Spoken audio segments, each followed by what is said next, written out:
And here we go! The next step on our Tomb Raider Legend World Tour is Ghana. And we're going after Rutland.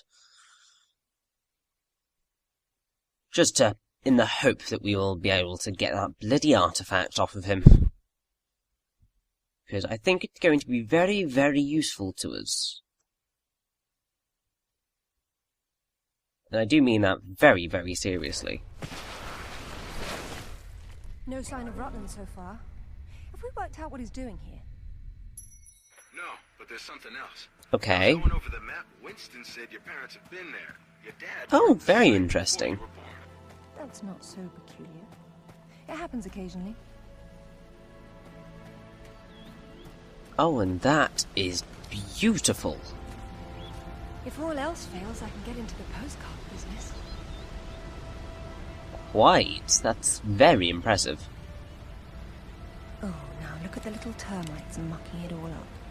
That won't do at all. Looks like they didn't get in from this side. Any ideas? We'll see. I do my best thinking plunging off cliffs. And so now we have to do a swan dive to get down nice and safely. Make sure to dive over this way so that you don't crack Lara's head. Because if you angle your swan dive incorrectly, you are going to kill her. So you've got to make sure you go into the water. Now Rutland, who we are obviously running after, is voiced by Rino Romano, who I've never heard his name before, but he's actually been in quite a lot. More so than quite a few of the other voice cast. He's Darian / Tuxedo Mask / Games Master Joe in Sailor Moon dub. He is Eduardo Rivera in Extreme Ghostbusters. He is Randy Hernandez in Godzilla the series. Johnny Rico in Starship Troopers the series. Spider-Man / Peter Parker / Hector Jones / variety of other voices in Spider-Man Unlimited. And in a few other games and shows and so on and so forth. He is Luis Serra in Resident Evil 4.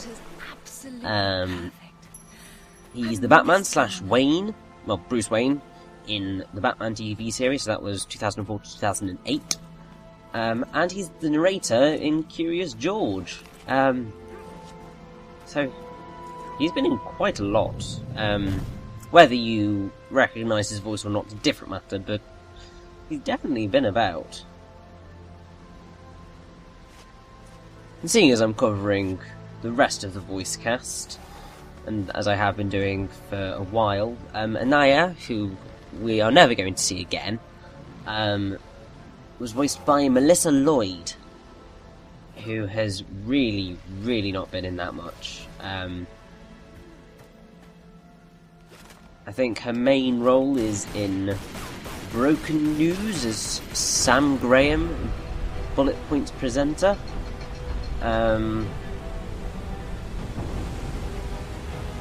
And she's also in the Armstrong and Miller show in various roles. Linda in one of the episodes of Spaced. And yeah, it's what makes them grand.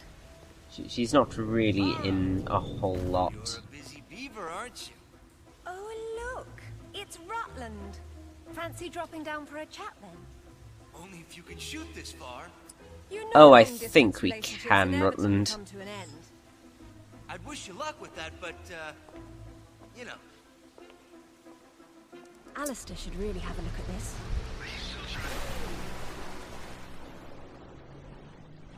I don't care, Zip, sorry. I want this silver artifact, which is, you can only get after you have opened the gate.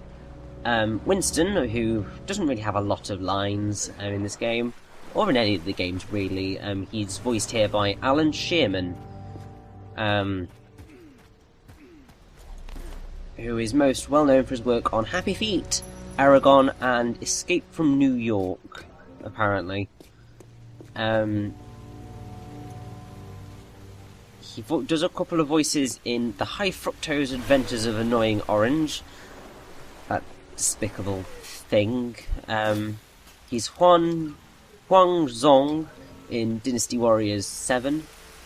And in a few other things as well.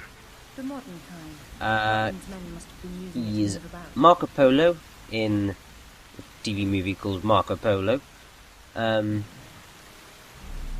It's a voice in Aragon. I don't know if that's the game or the film. And he voices the Elder in Happy Feet, apparently. My father's he has been here. He's also done Alfred at one point in Batman New Times video short, which is quite funny. Another thing where he's a butler. And he's still about somewhere. Yeah, he's been in quite a lot of stuff over time, but nothing that I particularly recognise. Something must be jamming the works.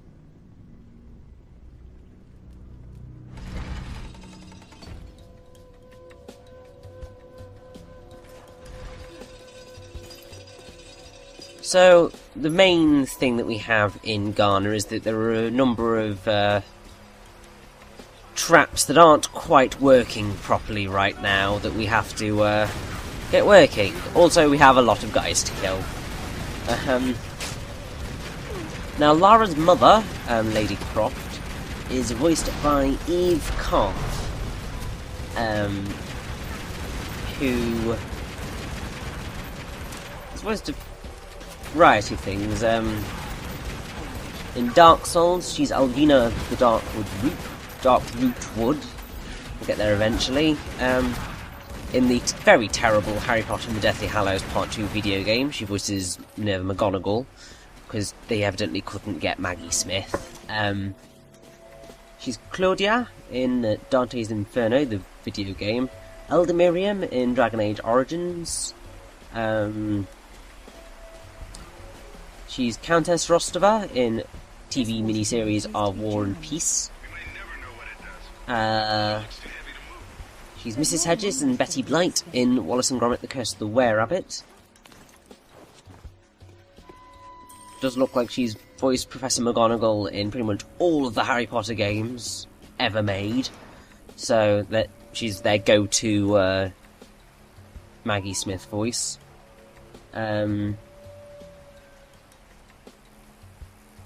In the very old Dennis the Menace TV series, she voiced Matilda, Mum, and Dennis's mum.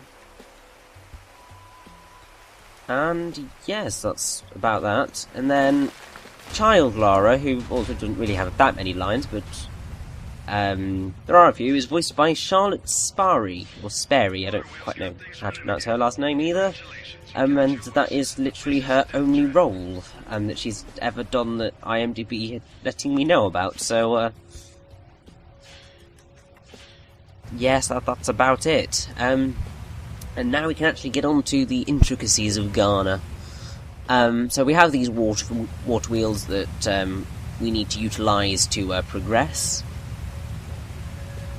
There's sometimes quite a lot of waiting involved, because you just need to wait for Lara for the wheel to swing around, and you just have to sit on the pole swinging so that you don't miss your chance at getting onto the pole.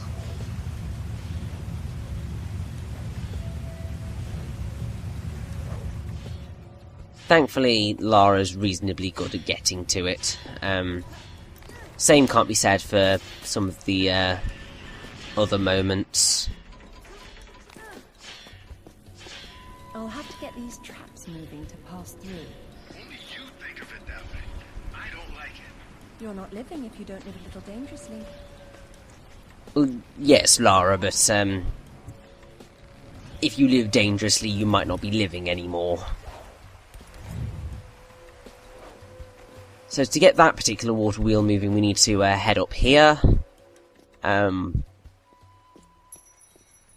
And also, we'll need to make sure that we don't die on our way back down. I totally didn't do that.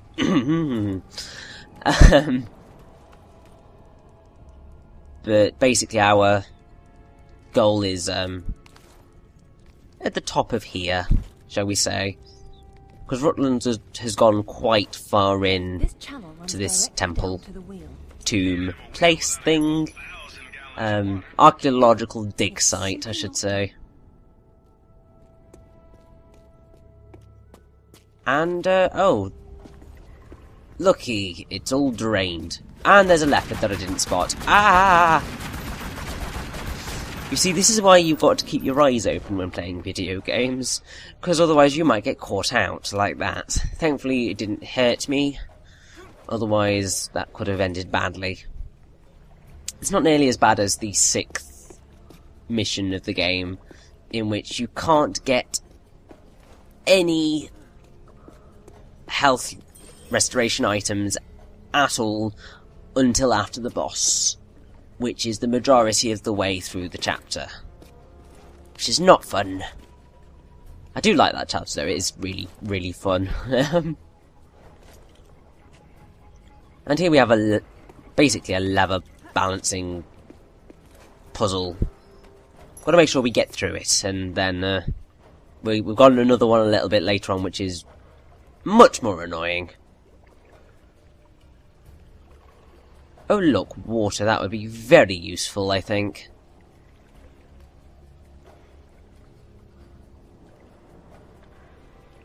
And that right there is showing us how we get that gate open, but the only way to do that is to jump off into the water now and get over to the other side so that we can work our way back. I can't remember which is the safest the safest direction to get over there is to jump off to your right, but you can just jump over the blooming wall and get over here.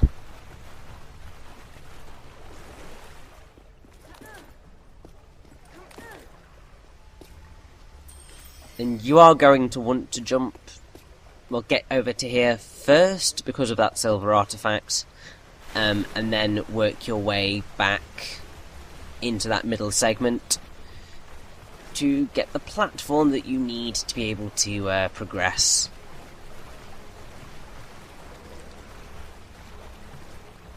It's at this point that you get to enjoy the wonderful pulling mechanics.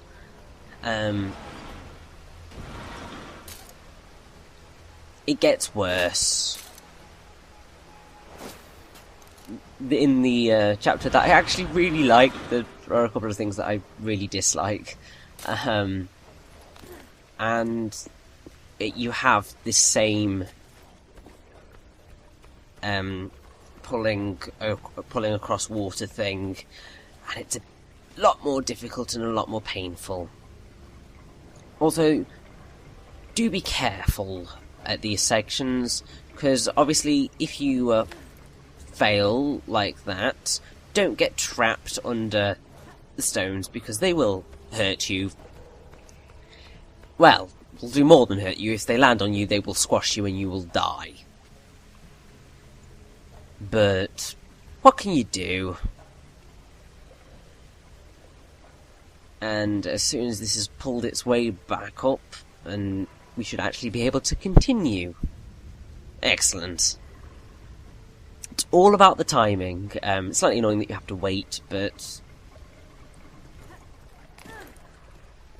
thankfully you are given a bit of leeway in that even after you've jumped, the thing will still rise for a few seconds before it starts crashing under Lara's weight.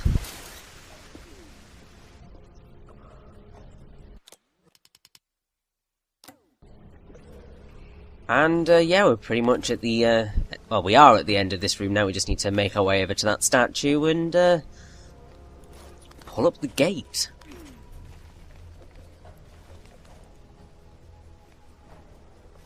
Now this is a bit of a sneaky blooming thing, because you think you've got to go over there, but no, you've got to drop down to be able to get across.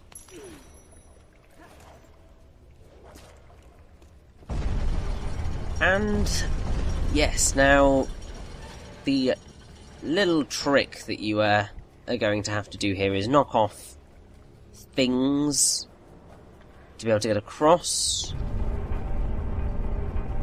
For now, wait until that's flattened before you make your way across, because you're going to want to progress to this side to get the block onto the